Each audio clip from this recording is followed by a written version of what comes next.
In this video, we're starting topic 2. We just finished topic 1 Thursday and Friday. We had our test on it. Grades will be put in later today. This is Saturday the 8th of September. Last topic we covered proofs. We learned a bunch of proof techniques, paragraph proofs, 2-column proofs, counter examples, indirect proof, direct proof, inductive, deductive reasoning. We have a bunch of tools now to work on this. This topic's going to be theorem heavy. Fortunately, we've been using these theorems, we just haven't given them a formal name yet. So they're going to look familiar. We've been using these in class, we just haven't had, like I said, a definite name for them. In this topic, we're going to learn a definite name and how to use them. Now what's going to be a little bit different is you're taking notes today on the video. Then you're coming to class Monday or Tuesday prepared to work with your team. And it's not going to be the team you've been sitting with. We're going to randomize it as you come in the room. And with the people in your team, you're going to spend about 30 minutes preparing a presentation on how to work with each of these theorems, whichever theorem your team is assigned. And then you're going to teach it to the class. And then with the remaining part of the day, you are going to work on what would normally be your homework that you do at home. That way it's fresh in your mind. I'm there to help you if you need help. Your classmates are there to help you. So we're going to try and do things a little bit backwards compared to what you're used to doing. So you won't be left alone on your homework or, looking for help. So what we're going to do is look at corresponding angle theorem today, alternate exterior angle theorem today, and alternate interior angle theorem today. I'm going to switch over to the other monitor and we're going to actually look at how these work. So let's get the right pin up. Okay. So we have that angle 4 and 8, and we can see that they're color coded. 4 and 8 in red are congruent. So angle 4 and 8 are congruent. So whatever the measure of angle 8 is, it's also equal to the measure of angle 4. Now these are all color coded. So we can see that 5 is congruent to 1, 4 is congruent to 8, 7 is congruent to 3, and 2 is congruent to 6. Now there's something very important that we have to know. These are only possible when we have two parallel lines. So we have one here and we have one here. And those parallel lines are cut by a transversal. Oh, that's a tough one. So the snowmobile's track is the transversal, and that just means it's not a straight line, but that means that line transverses the parallel lines, and the resulting angles, the 8 angles that it creates, their corresponding angles are congruent. So we have, like I said, 1 and 5, 6 and 2 are congruent, 8 and 4 are congruent. So if the measure of angle 7 is, and that's an obtuse angle, we can see that it's definitely greater than 90 degrees. Let's say it's 105 degrees. That means that the angle of measure of angle 3 is also 105 degrees. So if this were to be, the measure of angle 7 is 105 degrees. Since this is a straight line and a straight angle is 180 degrees, we can say that 180 degrees minus the measure of angle 7 is equal to the measure of angle 6. And 180 minus 105 is 75 degrees. And that is the measure of angle 6. Now that we know the measure of angle 6 is 75 degrees, we know that the measure of angle 2 is also 75 degrees. We can do that with everything that has corresponding colors. Those are corresponding angles. Now let's look at the alternate exterior angles. Now you'll notice on the alternate exterior angles, sorry, it's taking a little bit longer to erase than I thought it would. On this example, we still have our parallel lines, so they run here and here, and the transversal. Well, I'm not good at that transversal. All right, so, and then we have our transversal here. Now, this is the alternate exterior. So you'll notice only the numbers below and above the parallel lines are showing as matching in color. These are interior angles because they're inside the parallel lines. These are exterior because they're outside the parallel lines. So when we have exterior, anytime I ask you to identify exterior angles, those are going to be outside of your parallel lines. So we also know that the sum of these two angles, measure of angle 5 plus measure of angle 8, is 180 degrees. And that is by the supplementary theorem we had in 1.7 or 1.8. This was one of the questions on your test, how to use this theorem. And it just says if we add those two angles together, they'll equal 180 degrees because they are on a straight angle, and the transversal splits the straight angle into two parts. So if we add those two parts together, we'll be back to 180 degrees. So let's pick angle 5 to be, now angle 5 again is our obtuse angle. I'll go with 140 degrees. By alternate exterior angles, angle 5 and angle 3 are congruent. So the measure of angle 3, by definition of alternate exterior angles, is also 140 degrees. And to find the measure of angle 2 and 8, as you can see, well, that's white's not a good one to go with. So measure of angle 2 and 8 are congruent.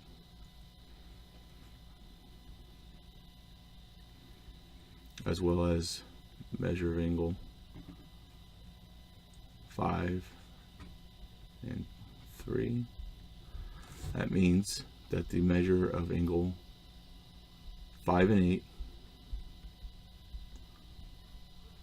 plus the measure of angle 8 is equal to 180 degrees, as well as the measure of angle 2 plus the measure of angle 3 is 180 degrees. And let's see if that's true.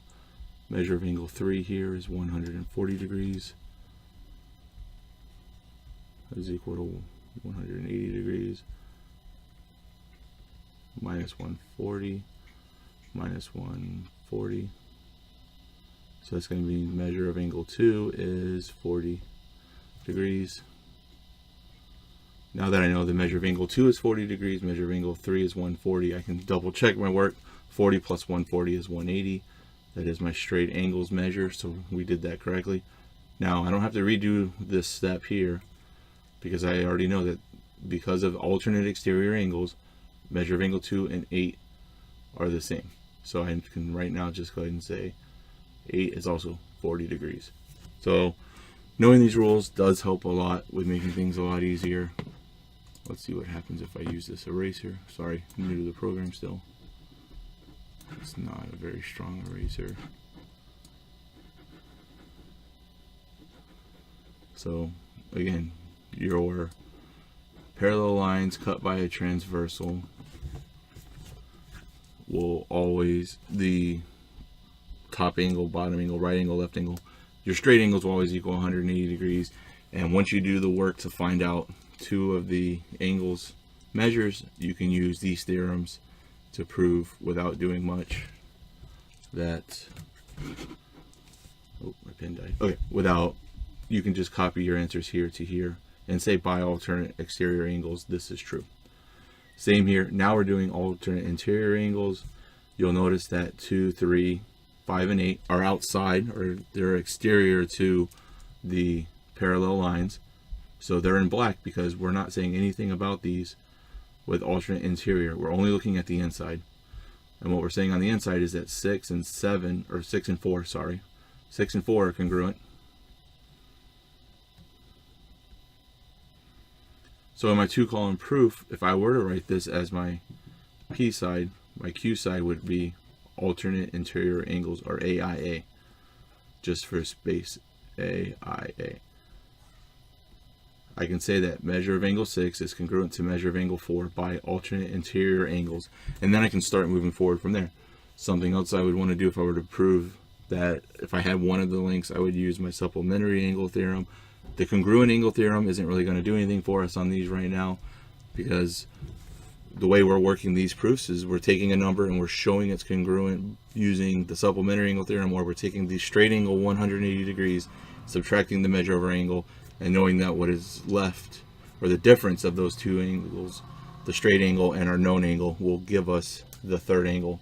So in this case, if I know that the measure of angle 6, and that's an acute angle, So we're going to say it's 35 degrees. So I can say that the measure of angle 6, and I'll write it so you can see it, is 35 degrees plus the measure of angle 7 is 180 degrees, and that's a straight angle. Now I'm doing this a little bit differently so you can see both ways. If you rewind the video, you'll see I did 180 minus 35 before. Now you're going to see it's the same thing. Algebraically, you can do it however you want in this class. Geometry, the most important thing is you support everything you do with steps, with theorems, with postulates. Conjectures do not count. If you want to use a conjecture is a guess based on inductive reasoning. If you use a conjecture, you have to prove the conjecture to be allowed to use it in a proof. So you can make a guess, and then you can, take a side note, prove the conjecture to be true, then you may use it. If your logic holds, it's fine to use. That's a lot more work for you. Try and stick with theorems, postulates, axioms that have already been proven by someone else. Rely on their work to speed up your work. So anyways, plus measure of angle 7 is equal to 180. Subtract 35 from both sides. That's our algebra.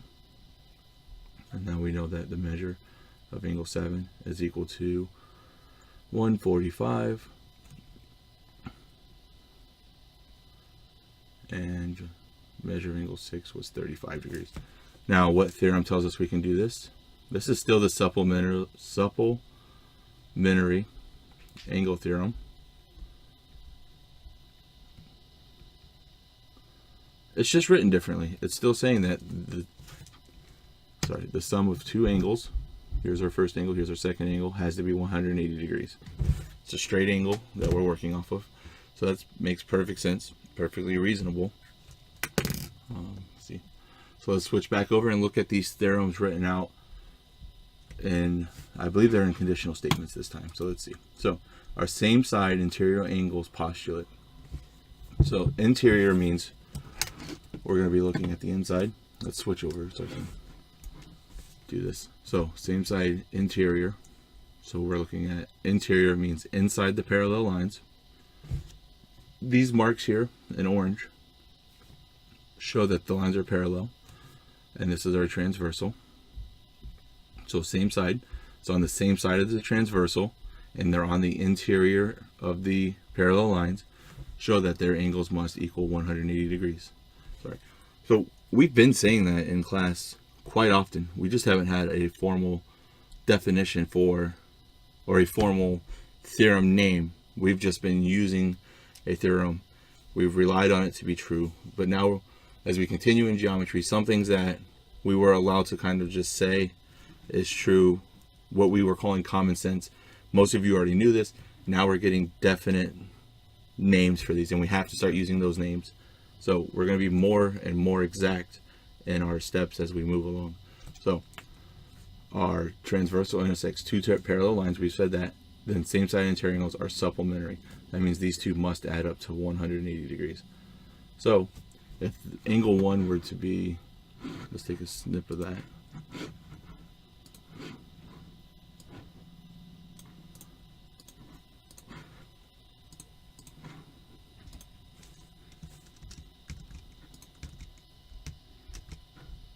So if the measure of angle 1, and that is obviously an obtuse angle, or greater than 90 degrees. So if I were to say the measure of angle 1 is 175 degrees. Obviously, again, it's not. We can see, looking at it, it's not, but we don't do anything by inspection in this class. Now that I've defined angle 1 to be 175 degrees, we know our picture is not to scale, but our saying 1 is equal to 175 is more exact, and that's what we do in geometry. We don't rely on our eyes, we rely on logic. And that's why I give a lot of examples that visually are counterintuitive, but once we define them, we have to go with how they're defined. So if the measure of angle 1 is 175 degrees, the measure of angle 2, by the theorem that we're on, the same side interior angles, well, it's postulate, sorry. The sum of those two angles must be 180 degrees. So we would know then that 180 minus 175 is 5, so we know angle 2 is 5 degrees. Now let's look at just a quick 2-column proof. So it would be P and Q. And we can say that if our if would be, let's look at it real quick. If a transverse intersects two parallel lines, which it does, then the same side interior angles are supplementary. So our P is that, let's call this line 1 and line 2. So line 1 is parallel to line 2, and that is given. Always, the first thing we always have here is given. A lot of people on the test it was either a little anxiety or just anxious to get it over with and jump straight into the algebra and the support. Algebra and support. Always state your hypothesis. The first thing you should always have on the Q side or the conclusion side is given, and that's telling me we know we are assuming what was given to us is true, and we are going to work towards our conclusion to find out if the entire implication or if then statement is true. So we are told that line 1 and line 2 are parallel. We have to trust that, and what we're going to discover through our proof is whether or not it was true. But we always start with our if as our first line in P and our given. Now I'm going to look at this and say, well, if they are parallel, line 1 and line 2, then by same side interior angles postulates, let's call that SSIAP just for space. So I know I'm gonna do something with the same side interior angles postulate. So I'm gonna say SSIAP, the measure of angle 1 plus the measure of angle 2 equals 180. And that's the definition of the postulate. That's why I can say that. So I can say by that theorem, this is true. And since we're doing it in the abstract, I really don't have to show anything else because it tells me by definition for this theorem, then the same side interior angles are supplementary. And that's exactly what we have. So I can now say my conclusion is this. So I'm done. Now if I were to do it algebraically, I would have to assign, so what you'll more likely see, and we'll do this, your example in class is going to be, I'm just going to give you this diagram, and I'm going to say the measure of angle 1, which is our obtuse angle, is 105 degrees. Your job is to use this 2-column proof, and here you'll have, let's do it in a different color. Instead of this part for the proof, we will say 105 degrees plus measure of angle 2 is 180 degrees. Then we can do our algebra. Then we would say, subtraction, or the, equality of subtraction, addition, whatever our method is algebraically. You can do this just like you would have done in algebra 1, pre-algebra. But here is where we would have to make sure we continue to use every theorem, axiom, or anything that holds true and has already been proven for us. All right, so let's look at one of these problems in a little bit more detail. So how can you express each of the numbered angles in terms of x? So here we have x, and here we have 1, 2, 3, 4, 5. Well, 5 would be x, 6, 7, 8. So we're going to look for a relationship between each of these angles and x. So first, note that angle 7 and the angle labeled x are vertical angles, which is our vertical angle theorem from the first test. That was one of our most important ones to know. Those are vertical angles, so what can we say about those? That angle x and angle 7 are congruent, and both angle 6 and 8 form a linear pair, or that is along a straight line 180 degrees with the angle labeled x degrees. So I go from here to here. If I add these together, I will get 180 degrees, and if I add these together, I will also get 180 degrees. And they are supplementary to the transversal and the parallel line. Postulate 2.1, the same side interior angles postulate. You know that angle 2 and the angle labeled x degrees are supplementary. We just went over that on the last slide, or 2 slides ago now. And that is the same side interior angles. They're on the same side of the transversal, and they're interior. They're inside of the parallel lines. So that's how you know they're same side interior angles. Now, angle 2 is labeled, or sorry, you know that angle 2 and the angle labeled x degrees are supplementary by that theorem. So we can say angle 2 plus the measure of angle, we're going to call it 5, but it's just plus x degrees, is equal to 180 degrees. From that, you can also make a conclusion about the relationship between all of the angles here, 1, 3, and 4, just like you did with 6, 7, and 8, and I'll show you that right here. So the angles equal to x degrees are 1, 3, and 7. So here's x degrees, 1, 3, and 7. And we know that these are your exterior angles. These are alternate exterior angles because they're on opposite sides of the transversal. This is your, these are vertical angles to each other, and these are vertical angles. So we know that x degrees and 7 are equal. And we can say that 180 minus x degrees would give us 2, 4, 6, and 8, which makes sense, right? They're on the same line here and here. These are supplementary because they're in same side interior angles. Here we know from the vertical angle theorem that x and 6 are going to sum to 180, and x degrees and 8 are also going to sum to 180 degrees. So let's move on and look at the next theorem, and that is corresponding angles. That is, if a transversal intersects two parallel lines, then corresponding angles are congruent. So our hypothesis, we're going to go over that again. I know we learned it already, but I just want to talk. Our hypothesis is a transversal that intersects two parallel lines. So that's this line right here. And it does intersect our parallel lines. This marking means these lines are parallel. So we are also able to assume that they're parallel because they are marked to be parallel. That means our conclusion is everything after then. Corresponding angles are congruent if, so here's our if, a transversal intersects two parallel lines. This is it verbally, and this is it graphically. Then we know that the corresponding angles are congruent. And this is our conclusion in mathematical terms. Angle 1 is congruent to angle 2. We've also used this theorem throughout topic 1. We just didn't have a formal name. This is the corresponding angles theorem. The way to remember corresponding angles, I have my first parallel line, I will call this line 1 and line 2. They correspond to the same point on each parallel line. Here we have a little diagram. These lines are parallel. That's our if a transversal right here intersects two parallel lines, so we have that, then the corresponding angles are congruent. Well, here's our first corresponding angle, and here's our second corresponding angle. They are the same. They're both on the left side of the transversal, and they're both in the same orientation in relation to the parallel lines, so they're corresponding angles, and they are both 144 degrees. We can do that. In class, I'd like to see a couple different examples of this and just show that corresponding angles are always equal or congruent more accurately to each other. Then we have our alternate exterior angles theorem. Looks very similar to our corresponding angles theorem.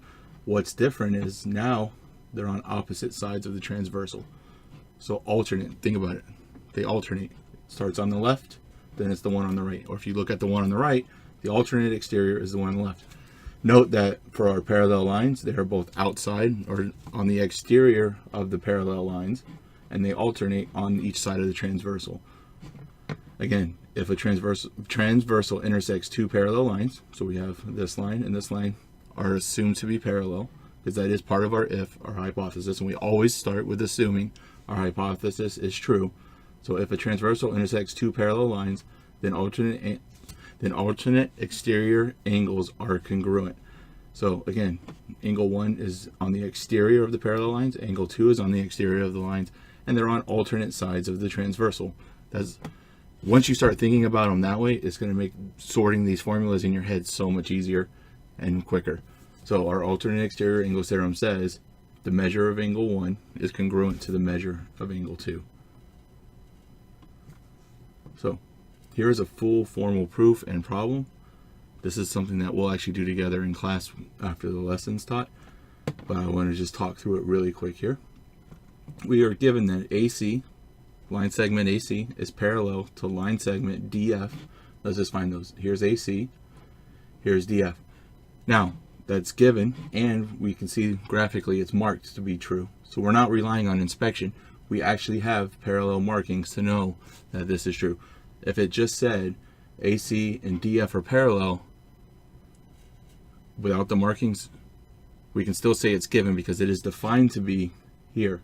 But if we didn't have this given statement and we did not have these markings, if I asked you on a quiz or test, is AC parallel to DF, without the markings and without this given statement, you would not be able to definitely say yes or no.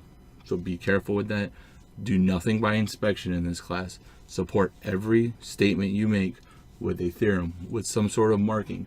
We learned congruency marks. We're learning that these angles mean parallel, so we can start supporting that. Here's a 90-degree angle mark, and these two marks here, called arcs, are congruency arcs. So we have our given AC and DF are parallel, and then BE is perpendicular to DF. So where's BE? Here's B and E. BE. Okay, so this point is E. That's a little awkward. If I were to give this to you on a test, I would probably actually put E down here and give you a dash line or something just so that you would note that this point is E. So BE is perpendicular to DF. Now we learned we're actually going to learn here. If you have two parallel lines, and if a transversal intersects them and it's perpendicular to either of the lines, then it's perpendicular to both of the lines if they're parallel. So we can also say that this angle here is a right angle, even though we're not going to need it for this proof. Just a little foreshadowing for what's to come. Don't worry about it too much for this proof. It's obviously not going to be needed, but we can say anytime we have two parallel lines, if we have a transversal that is perpendicular to one of the parallel lines, it's also perpendicular to the other parallel line. So, and we know that angle AEB is congruent to angle CEB. Now again, when we do this, we put our finger on A. E will always be the vertex, or where the line, the angle is formed or changes direction, and B is our endpoint. So I'm going to find A, travel to E, and go up to B. So this one right here is congruent to start at C, go to E, and up to B. So they have marked that for us, and they've given it to us in our statement. What it's asking us is to prove that angle BAE is congruent to angle BCE. So start at B, here's A, here's E, that's my BAE, and my angle BCE is from here to here to here. So what we're looking to show is that this angle and this angle are congruent. Since we've already used two congruency arcs here, once we are done and we have proven this to be true, we can put 2. We would double it up because it's not congruent to AEB or BEC. It's congruent to it. These two are congruent. So we'd have 2 tick marks to distinguish that they are not congruent to the other 2 angles that were already given to us. So our statement that's given, AC is parallel to DF, AC is perpendicular to BE. Perfect. So BED, here's BED, and BEF, so BEF are right angles.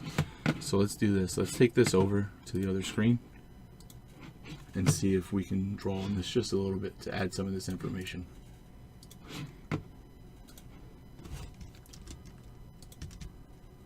Uh-oh.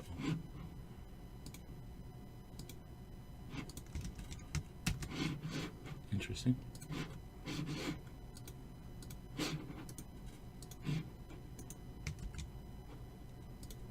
Okay, so let's zoom out one, swing it over. Okay, so what it is telling us is,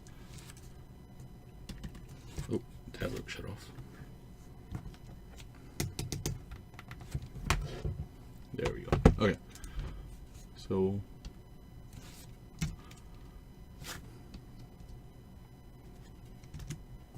what we are looking for here is that BED and BEF are right angles.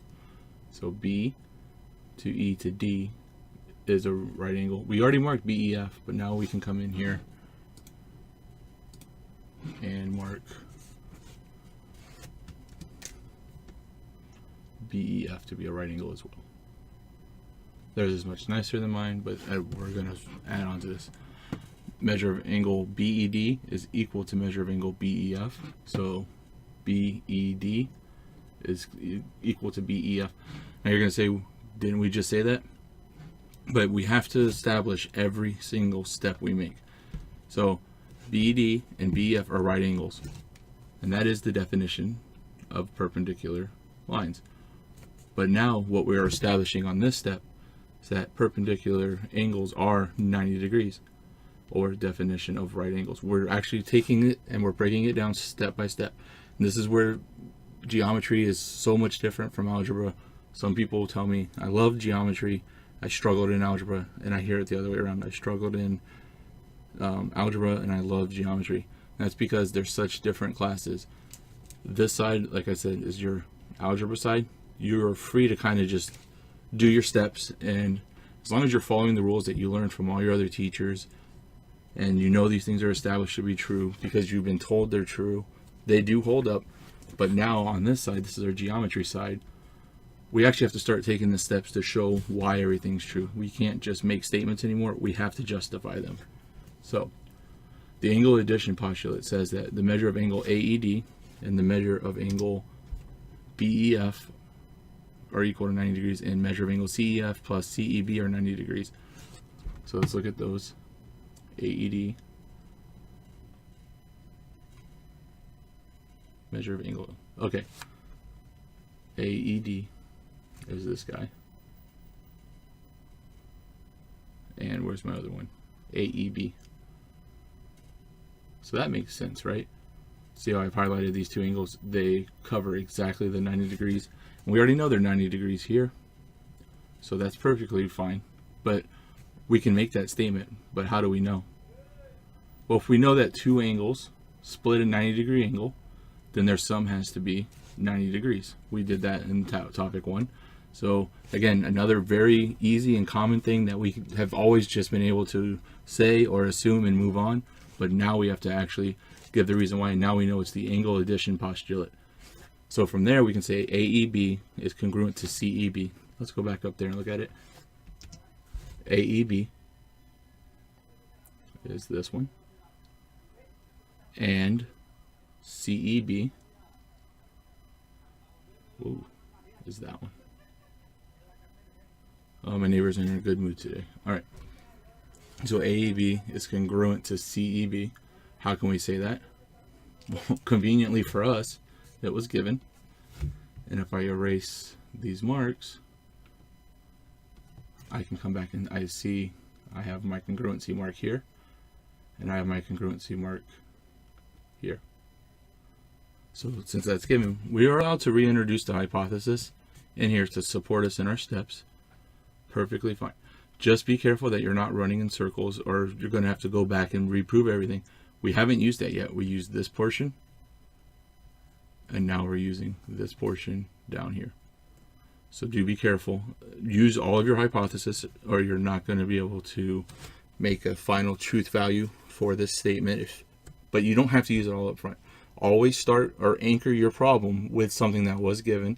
And if you get to a point where you can use an additional piece of the hypothesis to further your proof, that's perfectly fine. Now, we have AED is congruent to CEF. Let's go back up and look at that. AED, CEF. How can we say that's true though? So congruent complements theorem. What does that mean? Well, we've already established that BED is 90 degrees and BEF is 90 degrees. We have established that these are congruent and these are congruent. So if I am cutting a 90-degree angle twice, AED and CEF, then I know that one of the sets of angles are congruent on each one. That's this one and this one. Then these also have to be congruent. So I'm going to put 2 marks here because we've now established those are congruent, and we've done that by the congruent complements theorem. That just means I've broken up a 90-degree angle into 2 pieces, and I know one of the angles on each is already identical. That means the other one must also be identical or congruent. So what we're really saying here is AEB plus, sorry, so many writings around, AED plus AEB, oh, I already wrote that, so now it is AED, sorry, is equal to 90 degrees And I know that these are congruent, like I said, by their tick marks. So I can say AEB and BEC are congruent.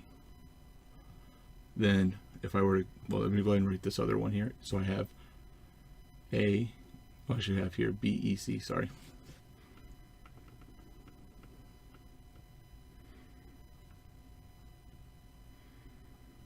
And then from BEC, I also have CEF is equal to 90 degrees.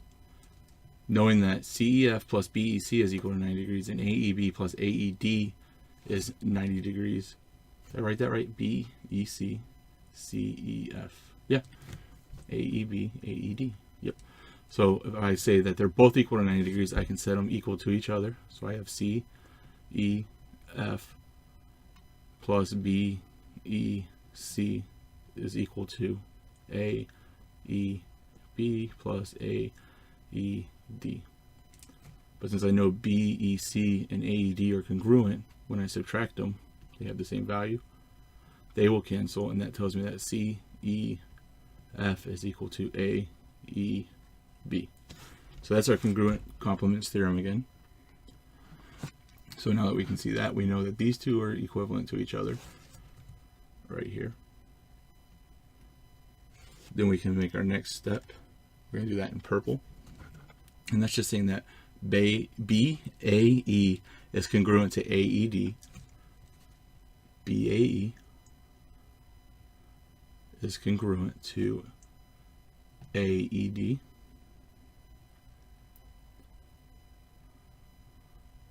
And BCE is congruent to CEF. So that's our alternative interior angles theorem.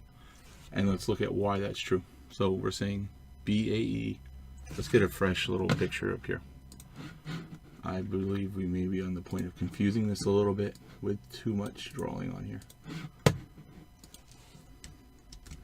So let's just put it right here. We're kind of done with these pieces of information, so we will move back on to it. We're going to work on this one now.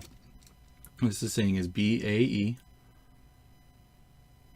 I'm going to mark this. I'm going to continue using the next sequential number of congruency marks because we're going to use both of these together to finalize this proof. So I've already gone up to 2 marks, so I'm going to go 3 here.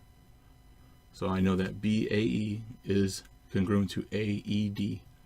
Here's AED. So here's my 3 marks. So why is this possible by alternate interior angles theorem? Well, here's line 1 and line 2 are parallel. This is our transversal 1, and it's a transversal through line 1 and line 2. These are AED is down here. That's our inside the parallel lines, and it's on the alternate side of BAE. So they are definitely alternative interior angles. So we can say they're congruent because we know that by the theorem. This is why using theorems is so nice. This is why when we write our proofs, we say we never use first person I. You don't want to prove this every time. So you want to rely on someone else who has proved it for you, and you can move on from there. So our second statement here is BCE is congruent to CEF. B to C to E is down here. So my middle one is C. That's where my vertex is.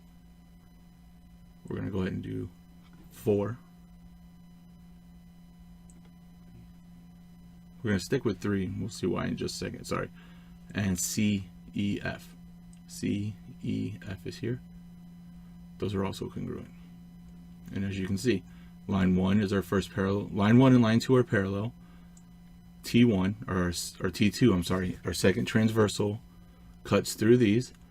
These angles are on the inside of the parallel lines, and they're on the they alternate on the side of the transversal which we're looking at.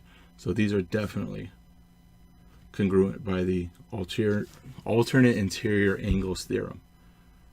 Now that we've shown that, we can now just say BAE is congruent to BCE. So BAE Let's get a new color. That's orange. So for orange, I have BAE. I'm going to circle that. I have 3 tick marks. BCE is that. I have 3 tick marks. So I've already shown those are congruent. And that's the transitive property of congruence. Now, there's one thing I asked you to do that they didn't do here. And our whole goal here was to prove. I don't know if I can move this one right now. Nope, it's set in stone. So our whole purpose here today for this part of the video was to prove BAE is congruent to angle BCE. And I believe we've done it. So what I would write here is conclusion. And that's just so when you're writing your full paragraph proof, because it's obviously not asking you to do that now. I'm not going to ask you to do it every time. Conclusion kind of in your mind should set up that once I've copied all my algebra steps down, centered and blocked in the middle like we talked about, I've justified it with everything on my Q side. I am now ready to finalize my paragraph proof. I have shown this to be true. Right? My conclusion is true. That BAE is congruent to BCE. And of course, I started with a true hypothesis because I always assume my hypothesis is true. So our implication is P is true, Q is true, and if I use a truth table, that means the implication is true. So P does imply Q. P implies Q is true. This is what we're going to be doing in topic 2. I hope now that we kind of can look back and say the proofs in topic 1 that I asked you to do were a little bit easier, a little bit less time consuming, but we have a great foundation, and now we're going to move on to building the walls of proofs with multiple steps. We have 8 steps here. We're going to have more steps as we go on. So let's move back to our thing. No, this is our topic summary. This is the end of it. This is 2.1. I promised after we got through topic 1, things were going to slow down, mellow out, and I wanted to get through 1.1, 1.2, went through 1.8 to give you the foundation to build upon. So it was a brief thing, but it was a lot really quickly. Now we're going to slow down, and we're going to continue using everything from topic 1 and topic 2, but we're going to go much deeper. And I think what we just did is pretty good proof that we're ready to move on. Now we have to really start internalizing all the theorems we're going to use. We have to be able to use the theorems. This is our 2.1 on screen summary. These are the 4 special angle relationships formed when parallel lines are intersected by a transversal. We will need this for forever in this class. It will keep coming up. Make sure you're ready to use it. There will be a group talking about this in class, so you're going to do what the other groups did, but you're going to do it in summary, and you're going to just make it clear and clear-cut and concise. All right, and then when we finish our presentations, we will start what would normally be your homework or what you would be doing at home after the lesson. We're going to do it in class so we can work together now. All right.